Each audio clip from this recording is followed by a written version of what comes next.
नमस्कार दोस्तों, स्वागत है आपका देवभूमि करियर पॉइंट पर। आशा करता हूं आप सभी लोग स्वस्थ होंगे, काफी अच्छी आपकी स्टडी चल रही होगी। तो देखिए, लगातार चैनल पे आपको टेस्ट सीरीज और रिवीजन महाकुंभ क्लासेस उपलब्ध कराई जा रही हैं। तो इन टेस्ट सीरीजों का आपने लाभ उठाना है दोस्तों। आगामी सभी ग्रुप सी एग्जाम्स के लिए या जो भी एग्जाम जिनमें उत्तराखंड हिंदी और जीएस पूछी जाती है, तो उसके लिए ये जो टेस्ट सीरीज मैं आपको प्रोवाइड कराता हूँ काफी ज्यादा बेनिफिशियल है। तो बिल्कुल भी स्किप ना करें। आज देखेंगे यूके जीके टेस्ट और आज है भाई पार्ट 184। ठीक है, फटाफट इसको खत्म करेंगे। देखिए, आगे बढ़ने से पूर्व दोस्तों, आने वाले ग्रुप सी एग्जाम के लिए एप्लीकेशन स्टोर पे 100+ फुल लेंथ प्रैक्टिस सेट्स आपका चल रहा है, जो कि महाकुंभ है। पहली बार मैं आपके लिए लाया हूं 100+ फुल लेंथ प्रैक्टिस सेट्स, वो भी बाइलिंगुअल हैं। दोनों भाषाओं में आपको मिलेंगे, हिंदी और अंग्रेजी में। केवल हिंदी के जो 20 प्रश्न होंगे वो हिंदी में होंगे, बाकी 80 प्रश्न आपके बाइलिंगुअल होंगे। इस कोर्स में आपको टोटल 100 पेपर मिलेंगे, जिसमें आपका प्रत्येक पेपर में 100 क्वेश्चन होंगे, यानी कि आपका 10,000 क्वेश्चन यहाँ पे रिवाइज हो जाएंगे इस टेस्ट सीरीज से। ठीक है, और मैं हमेशा बोलता हूँ, वनडे एग्जाम हो या प्री एग्जाम हो, कोई भी आप प्री दे रहे हो, यूपी पीसीएस हो, यूके पीएससी है, लोअर पीसीएस है, आरओ यार प्री एग्जाम है, या यूपीएससी प्री है, तो जब तक आप ज्यादा से ज्यादा टेस्ट सीरीज, मॉक टेस्ट और पीवाईक्यू नहीं लगाएंगे, तो जो ये ऑप्शन पिक करने वाला जो मेथड है या जो भी ये आपका साइकिल है, ये डेवलप नहीं हो पाता। आप इस एटमोस्फेयर से अगर गुजरेंगे नहीं, तो एग्जाम हॉल में आप कितना भी आपने पढ़ा हो ना, आपको कहीं ना कहीं कंफ्यूजन क्रिएट हो जाएगा। तो इससे बचने का तरीका ये है कि बार बार रिवीजन किया जाए, साथ ही उसके साथ बार बार मॉक टेस्ट, प्रैक्टिस सेट्स और पुराने पेपरों के एमसीक्यूज का भी रिवीजन किया जाए। अगर ये आप प्रोसेस करेंगे, ये दोहराएंगे, तो यकीन मानिए दोस्तों, कोई भी ऐसा एग्जाम नहीं होगा जो आपका नहीं निकल पाएगा। ठीक है, तो चलिए शुरू करेंगे आज का सेशन। आज है उत्तराखंड जीके टेस्ट पार्ट 184। चलिए पहला क्वेश्चन देखते हैं। तो फर्स्ट क्वेश्चन है आपके सामने स्क्रीन पे, गढ़वाल भाद्रमंडल की स्थापना किसने की थी निम्न में से?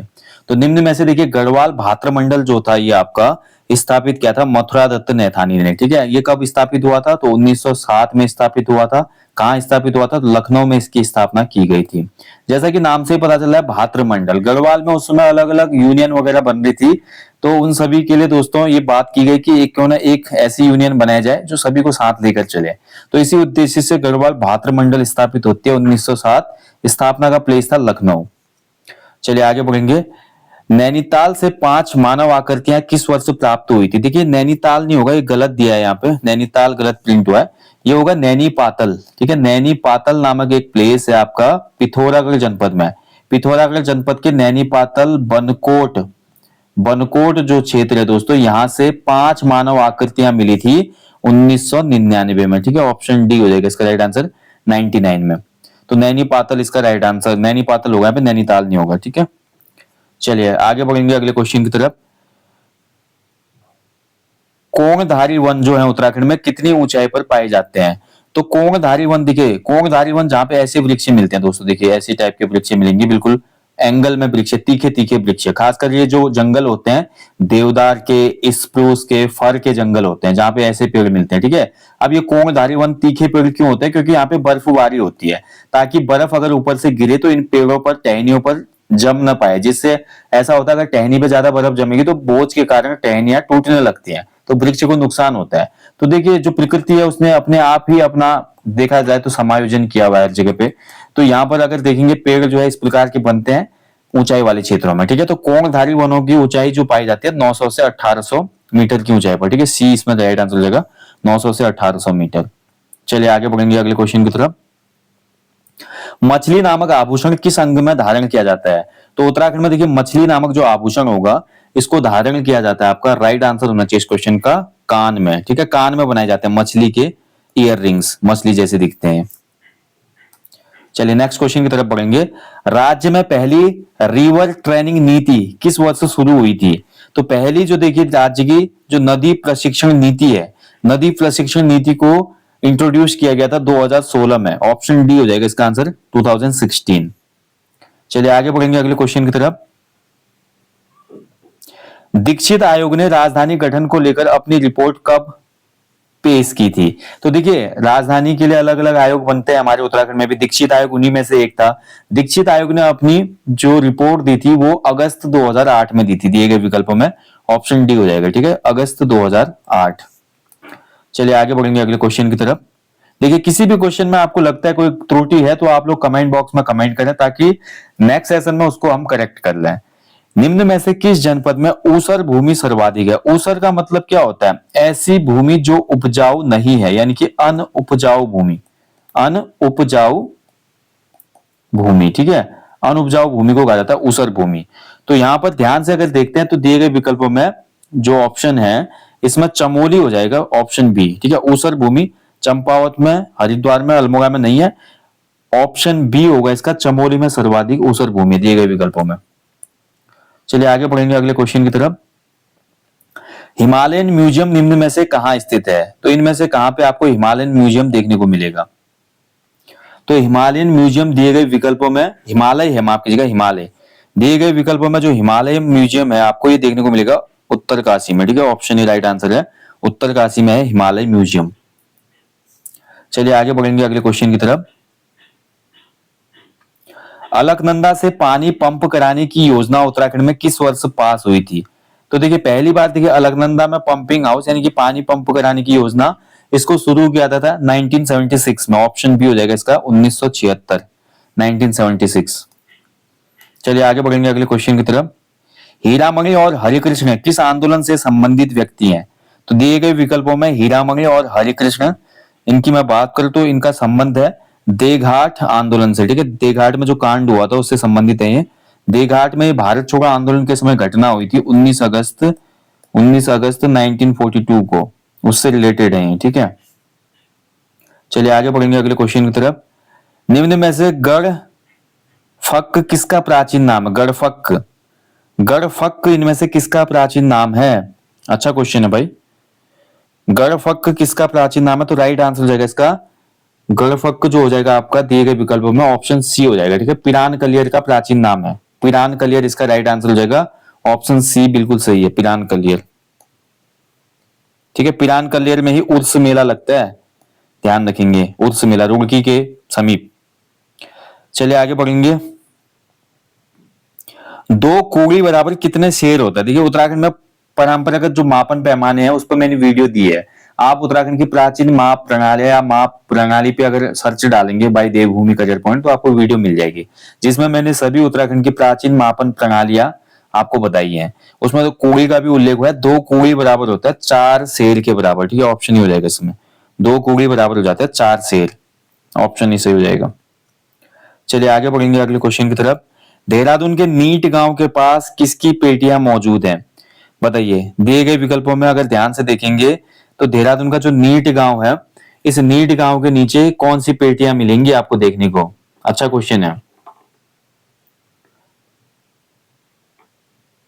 ठीक है। राइट आंसर हो जाएगा इसका, देहरादून के नीट गांव में हमको देखने को मिलते हैं खड़िया की पेटियां, ऑप्शन बी हो जाएगा इसका, खड़िया, ऑप्शन बी बिल्कुल सही उत्तर है। चलिए आगे बढ़ेंगे अगले क्वेश्चन की तरफ।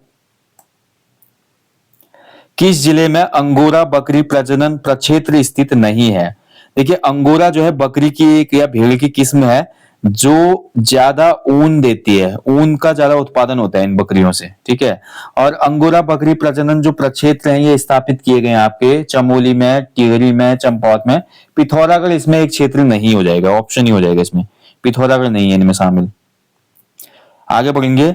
निम्न में से कौन सा उत्तराखंड में स्थित पर्यटन सूचना केंद्र है? दिए गए विकल्पों में पर्यटन सूचना केंद्र कहाँ कहाँ स्थित है बताइए, ठीक है। तो राइट आंसर हो जाएगा भैया इसका, दिए गए विकल्पों में पर्यटन सूचना केंद्र हो जाएंगे त्यूनी में है, पछवादून में है, अटाल में है, यानी कि ऑप्शन डी हो जाएगा इसका, उपरोक्त सभी, ठीक है। ऑप्शन डी हो जाएगा उपरोक्त सभी। चलिए आगे बढ़ेंगे अगले क्वेश्चन की तरफ।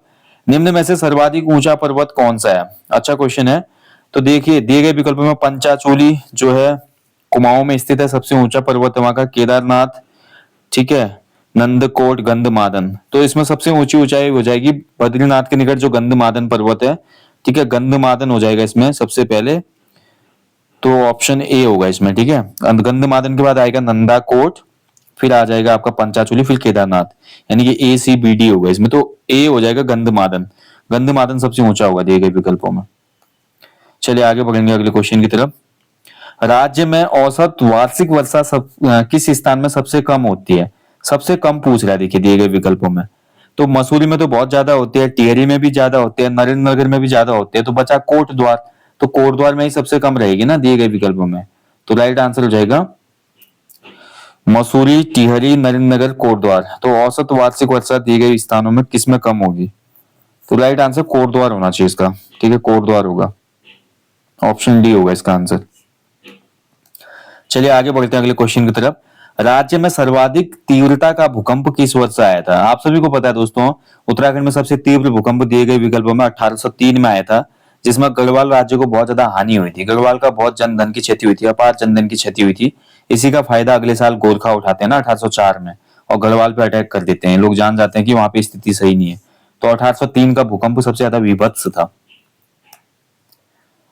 विष्णु गंगा या धौली गंगा का उद्गम कहां से होता है?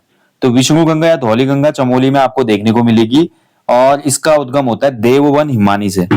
ऑप्शन इसका राइट आंसर है देववन हिमानी, ऑप्शन है। चलिए आगे बढ़ेंगे अगले क्वेश्चन की तरफ। उत्तराखंड में गहरे नीले रंग वाली ताल निम्न में से कौन सी है? तो गहरे नीले रंग वाली ताल दिए गए विकल्पों में अगर आप देखेंगे तो सबसे नीला रंग इनमें दिए गए तालों में हो जाएगा भड़ासर ताल का। ठीक है, ऑप्शन सी होगा भड़ासर ताल। Okay, option C. चलिए आगे बढ़ते हैं। पूरे विश्व में बांज की कितनी प्रजातियां पाई जाती है? बांज जो है भाई आपका, बांज को उत्तराखंड में सोना कहा जाता है। ठीक है, क्योंकि मल्टीपल यूजेज है बांज के पेड़ के।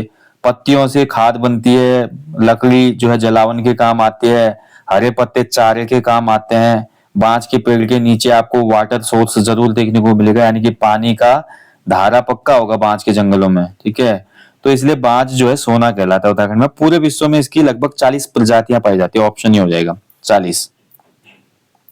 चलिए आगे बढ़ेंगे। टिप इन टॉप पर्यटन स्थल निम्न में से किस जनपद में स्थित है? टिप इन टॉप, ठीक है, टिप इन टॉप आपको देखने को मिलेगा लैंसडाउन में। ऐसे टिफिन टॉप पूछ लेता हूं, टिफिन टॉप। तो टिफिन टॉप आपका नैनीताल में है। ठीक है, टिफिन टॉप, और टिप इन टॉप है आपका लैंसडाउन में। चलिए आगे बढ़ेंगे। कत्यूरी मानसरोवर पत्रिका निम्न में से किसके द्वारा प्रकाशित किया गया था? तो कत्यूरी मानसरोवर जो पत्रिका थी, इसको प्रकाशित दिए गए विकल्पों में ध्यान से देखेंगे। ठीक है, कत्यूरी मानसरोवर पत्रिका जो लाई गई थी वो आपका राइट आंसर हो जाएगा इसमें बलवंत मनराल के द्वारा, ऑप्शन बी। ठीक है, बलवंत मनराल इसमें राइट आंसर हो जाएगा। चलिए आगे बढ़ेंगे। महरा और फरत्याल किस चंद शासक के मंत्री थे? देखिए आजकल उत्तराखंड रिवीजन क्लासेस चल रही है, उसमें मैंने आपको चंद वंश में बताया था। महरा और फरत्याल जो थे ये मंत्री थे किस चंद शासक के? तो राइट आंसर हो जाएगा सोमचंद। ठीक है, सोमचंद ने ना इन सभी जातियों को वहां पे वैल्यू दी थी, और इन जातियों को जागीरदारी भी दी थी। जब काली कुमाई को हम बात करते हैं हम, ठीक है, तो मेहरा थे उसमें, फरत्याल थे, देव ढेक करायत थे उसमें। तो ये सोमचंद के टाइम पीरियड की बात है। ठीक है, चलिए आगे बढ़ेंगे। टिहरी रियासत के विलय पत्र पर हस्ताक्षर सर्वप्रथम किसने किए थे? तो टिहरी का जो टिहरी रियासत का विलय हुआ ना भारत में, कब हुआ था? ये हुआ था आपका 1 अगस्त 1949 को। तो इस समय जो इस पे हस्ताक्षर किए थे सबसे पहले किसने किए थे? तो विलय पत्र पर हस्ताक्षर किसने किए सबसे पहले? तो बहुत सिंपल सी बात है भैया, इसमें जो विलय पत्र उसमें चल रहा था, तो विलय पत्र पे हस्ताक्षर किसके होंगे? तो राइट आंसर हो जाएगा इसका मानवेंद्र शाह। ठीक है, मानवेंद्र शाह इसका सही उत्तर होगा। मानवेंद्र शाह ने इसको साइन किया था, और इन्हीं के शासनकाल में विलय हो गया था टिहरी रियासत का। और टिहरी रियासत उस समय संयुक्त प्रांत का 50वां जनपद बना था। ठीक है, संयुक्त प्रांत में थे ना उस समय हम, उत्तर प्रदेश भी नाम नहीं हुआ था उसमें, संयुक्त प्रांत था, तो उसी का एक जिला बन गया टिहरी। ठीक है, मानवेंद्र शाह के टाइम पीरियड की बात है, ऑप्शन है। चलिए आगे बढ़ेंगे। पंवार वंश का 55वां शासक निम्न में से कौन था? तो पंवार वंश का 55वां शासक बताना दिए गए विकल्पों में आपको। तो पंवार वंश का 55वां शासक था सुदर्शन शाह। आयोग ये क्वेश्चन पूछ चुका है पहले। सुदर्शन शाह 1815 में गद्दी पर बैठते हैं। ठीक है, ये 55वें शासक के रूप में उत्तरवर्ती पंवार शासन हो जाएंगे। जयकृत शाह और प्रद्युमन शाह के मध्य निम्न में से कौन सा युद्ध हुआ था? तो देखिए ललित शाह के पुत्र थे ये जयकृत शाह और प्रद्युमन शाह गद्दी के लिए, और कुछ षड्यंत्रों की वजह से आपस में ही युद्ध हो जाता है इनके बीच में, और ये युद्ध होता है कपरौली में, इसलिए इसको कपरौली का युद्ध कहा जाता है। ऑप्शन ए कपरौली का युद्ध इसमें राइट आंसर है। ठीक है, ऑप्शन ए सही उत्तर हो जाएगा। चलिए भैया ये था आज भाई उत्तराखंड जीके टेस्ट पार्ट 184। आशा करता हूं आज आपने सभी क्वेश्चनों के उत्तर किए होंगे, और ठीक ठाक क्वेश्चन थे, स्टैटिक क्वेश्चन थे ज्यादा इसमें, और किसी भी प्रश्न में अगर किसी प्रकार की त्रुटि लगती है दोस्तों आपको, तो आप लोग जरूर कमेंट करें मुझे, ताकि मैं कमेंट को पढ़ के आपका नेक्स्ट सेशन में उसको सही कर दूं। ठीक है, जरूर कमेंट कीजिएगा आप लोग। बाकी दोस्तों अच्छे से स्टडी करते रहिए, और मेहनत का फल मीठा होता है, याद रखिएगा। आप इतनी दूर तक आए हैं तो वापस जाने के लिए नहीं आए, कुछ पाने के लिए आए हैं। तो अपनी जो पाने की प्रेरणा है, जो मोटिवेशन है, जो आपकी एनर्जी है, उसको और ज्यादा बढ़ाइए। एग्जाम के दिन तक आपकी एनर्जी का लेवल वही होना चाहिए जो नई विज्ञप्ति निकलने के दिन होता है, कि यार मुझे तो इस एग्जाम को क्रैक करना है। विज्ञप्ति निकलने के दिन की ऊर्जा को अगर आपने एग्जाम हॉल तक पहुंचा दिया अपनी पढ़ाई और जो भी रूटीन के साथ, तो यकीन मानिए दुनिया का कोई भी एग्जाम नहीं है जो आप नहीं निकाल पाएंगे। होता क्या है कि जब एग्जाम का फॉर्म आता है बच्चे बहुत ज्यादा उत्साहित होते हैं, कोई भी नई वैकेंसी आती है, बाद बाद में धीरे धीरे वो स्लो पढ़ने लगते हैं। तो यही नहीं करना है आपने, एनर्जी लेवल वही होना चाहिए आपका, और एग्जाम की डे तक होना चाहिए। ठीक है, रिजल्ट जो भी होगा वो बात की बात है। बाकी दोस्तों, युद्ध नहीं जिनके जीवन में वो भी बड़े अभागे होंगे, या तो प्रण को तोड़ा होगा या फिर रण से भागे होंगे। तो ये जो प्रतियोगी परीक्षा का रण है दोस्तों, ये थोड़ा कठिन है, बहुत सी चीजें आपको फेस करनी होती हैं, लेकिन एक दिन जब आपका नाम आता है लिस्ट में, तो ये सभी चीजें बराबर हो जाती हैं। तो आप उस दिन का इंतजार कीजिए और ऊर्जा के साथ मेहनत कीजिए। जल्दी मिलूंगा आपको नेक्स्ट सेशन में, तब तक आप लोग अच्छे से अपनी स्टडी करें। जाने से पहले बोलूंगा अपने जीवन में कम से कम एक पेड़ जरूर लगाएं, लोगों को भी इसके लिए अवेयर करें। Thank you for watching guys. जय हिंद, जय देवभूमि।